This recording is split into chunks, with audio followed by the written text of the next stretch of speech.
So, you've decided that you want to learn a language with Migaku, but aren't sure how to get started. For starters, as we've said and will continue to say, we make progress in a target language by consuming content and understanding messages within that content.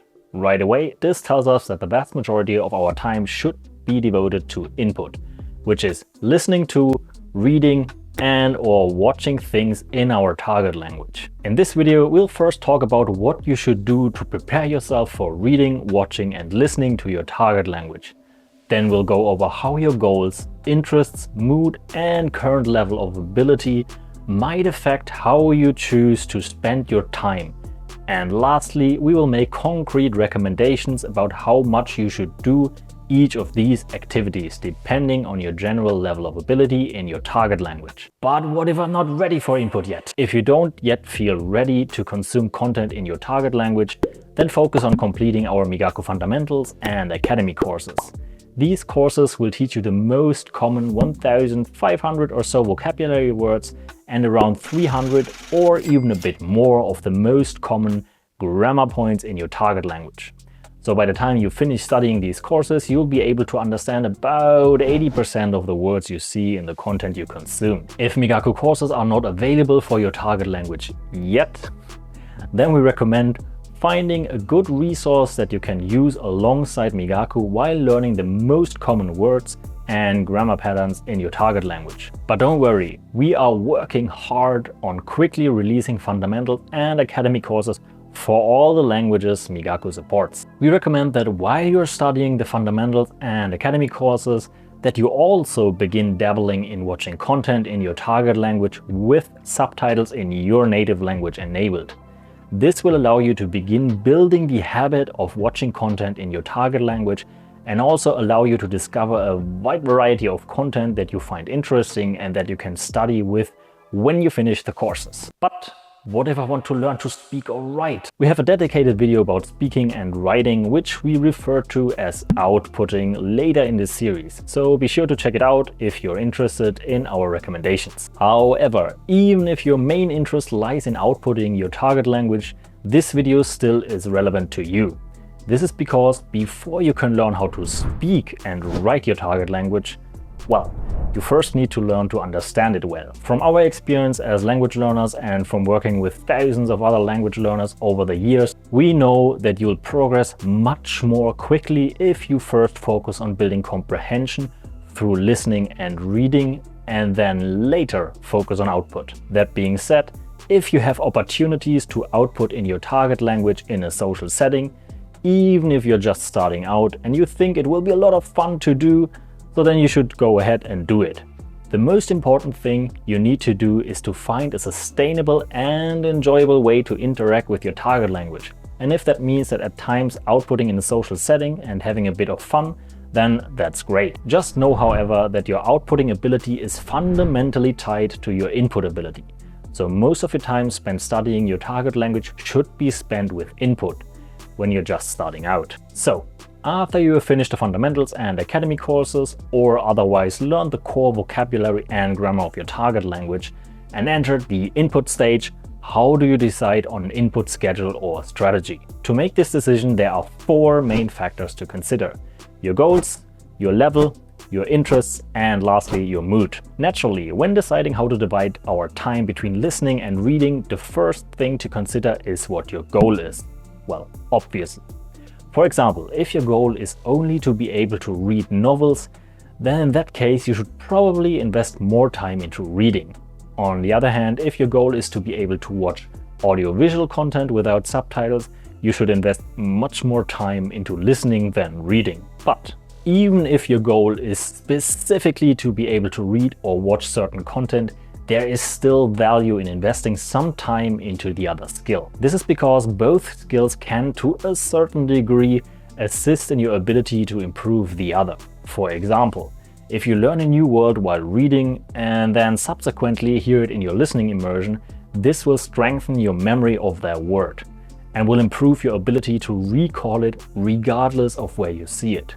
This is because having multiple anchor points for a piece of information in your brain will lead to a stronger memory of it than only having one. In this case, you will have a visual anchor from reading as well as an auditory anchor from hearing the word being spoken. As an example, another anchor could be an experiential one from hearing it or using it in real life. That being said, we recommend that even if your goal is mostly focused on reading in your target language, that when you're really just starting out, you spend plenty of time listening to it. This is because as you read, you will sub-vocalize the language in your head. So it is important to get a good feel of how the language sounds and flows before spending too much time solely on reading. The amount of time you allot to each input modality, again, that is either listening, watching, or reading, will and should vary based on your level. We recommend that as a complete beginner to inputting in your target language, that you mostly focus on watching content. This is not only because you're still new to the sound system of the language and should build more experience with it before you begin reading a lot, but also because the audiovisual component of watching videos or shows will also help you to understand more of what you're listening to. Also, as a complete beginner, reading can be extremely challenging, especially if you're doing it for long periods of time. This is because you need a higher level of focus to read than to watch content. This applies doubly if you're learning a language like Japanese or Chinese, because you constantly have to remember how a word is pronounced, along with its meaning. Perhaps the most difficult skill is pure listening, such as listening to an audiobook. This particularly applies to languages that have sound systems very dissimilar to your own native language, and that don't have a lot of shared vocabulary in them. You not only have no visual cues to help you to understand what is being said, but you also can't take your time like you can while reading. Next, you also have to consider your personal interests. We recommend that once you've spent plenty of time listening and have a good feel for the sound system of your target language, that even if you're not much of a reader in your native language and don't generally consider yourself to enjoy reading, that you at least give reading in your target language a shot on occasion, as you might end up finding content that you're unexpectedly interested in. However, for example, if you've already made an honest attempt to find interesting reading material and it's apparent that you just have zero interest in reading and that you hate every second of it, then there's no point in trying to force it, unless your language learning goals truly require that you build an ability to read your target language. However, if your goal doesn't require you to read and you force yourself to do it even though you hate it, then you'll likely destroy your motivation altogether and may end up quitting. So there's little point in forcing yourself to do activities that you have no interest in and that aren't even tied to your goals. On the other hand, for example, if you're learning Korean and the only thing you want out of Korean is to read webtoons, that's okay. Your level will probably plateau if the only thing you ever do is read webtoons. But that's not an issue if your interests and goals are only in reading webtoons. Continue reading and enjoying them. Down the road, if your interests take you in another direction, then you can explore other areas of the Korean language then. Lastly, you should also consider your current mood and energy levels on any given day. One of the most important aspects of learning a language is staying consistent overall. Even though on a day-to-day basis you might need to adjust what you're doing in order to keep moving forward in a sustainable way. For example, if you're tired or it's been a really stressful day, maybe the only thing you can do that day is finish reviewing your flashcards in Migaku memory.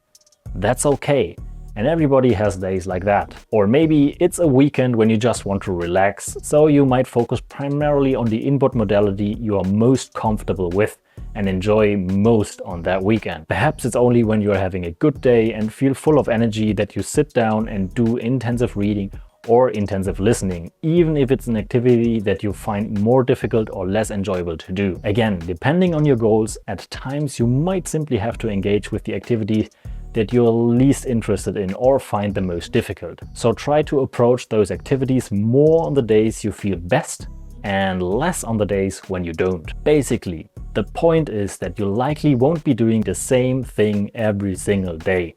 The most important thing is to approach your learning in a way that is sustainable and understand that how much you push yourself doing the activities that improve your ability but that you don't find the most interesting will naturally vary on days where you have a lot of energy and are in good mood compared to days where you don't have much energy and are feeling a bit stressed.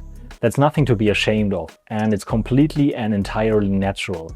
The most important thing is to stay consistent over the long run. Now that we've discussed a bit about how your goals, level of ability, interest, and mood might have an impact on how you choose to divide your time between listening, watching, and reading, we will make some concrete recommendations that apply to a learner who has a goal of building both their listening and reading skills, and who both enjoys reading and listening more or less equally. These recommendations can be thought of as being a balanced approach to listening and reading skill acquisition. Please note that in this video we are only going to make recommendations about how you should divide your study time between listening and reading.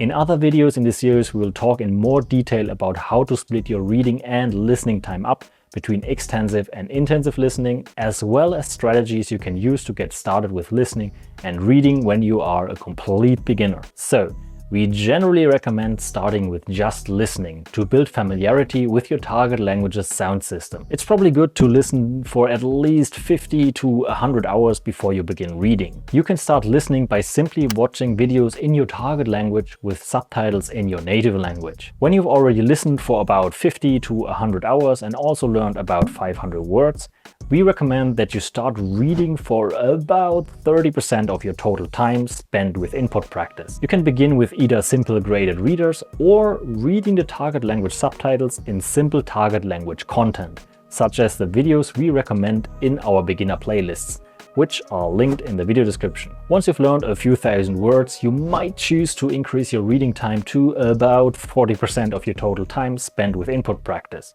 But since listening is a more difficult skill than reading, particularly because you must understand what is being said at the pace it is being said, it will take more time to improve your listening abilities. So we generally recommend to not increase your reading time above this 40% threshold, as listening should remain your main focus if you are following a balanced approach. But why? Although reading is great and can be an extremely powerful way to quickly learn a lot of new words, and although it is also great because it allows you to explore new genres that use a lot of new domain-specific words in a relaxed manner at your own pace, unlike with listening where these new words might just go in one ear and out the other, it is a skill that is actually quite quickly acquired.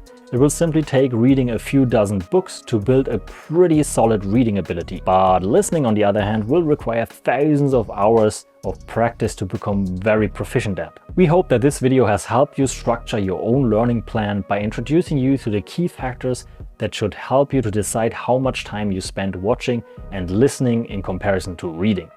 As always, any related videos will be linked in the description down below. And if you have any questions, you can leave them in the comment section. And with that, we'll see you in the next video.